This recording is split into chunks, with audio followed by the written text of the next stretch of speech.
Global পয়েন্টের পক্ষ থেকে আপনাদের সবাইকে স্বাগত। পরমাণু ইস্যুতে যুক্তরাষ্ট্রের সাথে আলোচনা ঠিক আগের দিন ইরান হরমুজ প্রণালীতে তার সামরিক সক্ষমতা প্রদর্শন করেছে।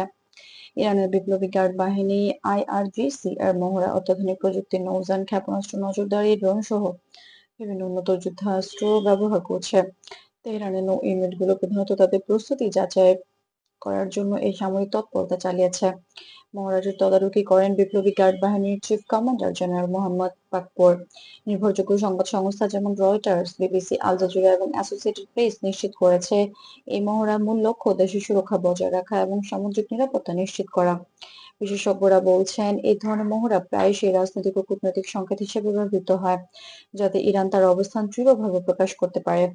হরমুজ প্রণালী, যা বিশ্বের গুরুত্বপূর্ণ বাণিজ্যিক জলপথ, প্রতিদিন 20% বেশি বিশ্ব তেলের সরবরাহ বহন করে। তাই এই অঞ্চলের যেকোনো সামরিক কার্যক্রম আন্তর্জাতিক বাণিজ্য এবং সমুদ্রপথে নিরাপত্তার জন্য নজরদারি বৃদ্ধির প্রয়োজনীয়তা বাড়ায়।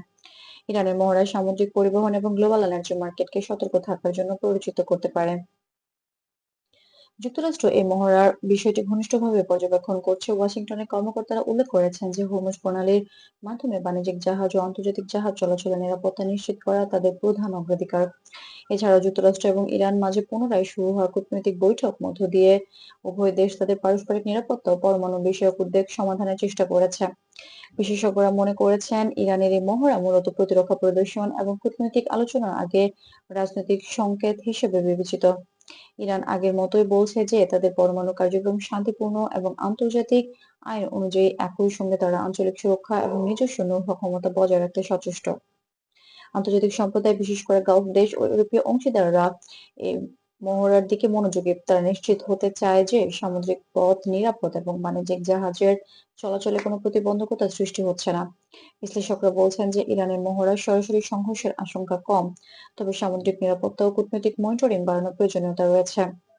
আসন্ন বৈঠকে উভয় পক্ষই পরিমিত প্রত্যাশা বজায় রাখার উপর জোর দিচ্ছে।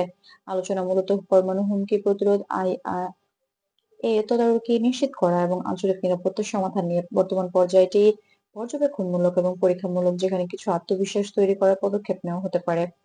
প্রকাশ্য বার্তায় দেখা যাচ্ছে ইরান তাদের অবস্থান দৃঢ় রাখছে, আর যুক্তরাষ্ট্র যথাযথ নজরদারি, তদারকি এবং কূটনৈতিক সংলাপ জোর দিয়ে যাচ্ছে। সামনের কয়েক সপ্তাহের ঘটনা গুরুত্বপূর্ণ ভূমিকা রাখবে, যাতে দেখা যায় আলোচনার মাধ্যমে আঞ্চলিক পরিস্থিতি স্থিতিশীল রাখা যায় কিনা। গ্লোবাল পয়েন্ট সর্বদা আপনাদের কাছে ভ্যালিড সূত্র ও আন্তর্জাতিক সংবাদ সংস্থা থেকে যাচাই করা আপডেট পৌঁছে দেবে। ধন্যবাদ। গ্লোবাল পয়েন্ট দেখার জন্য আমাদের চ্যানেলটি সাবস্ক্রাইব করতে ভুলবেন না, যাতে আপনি সব আপডেট সময় মতো পেতে পারেন।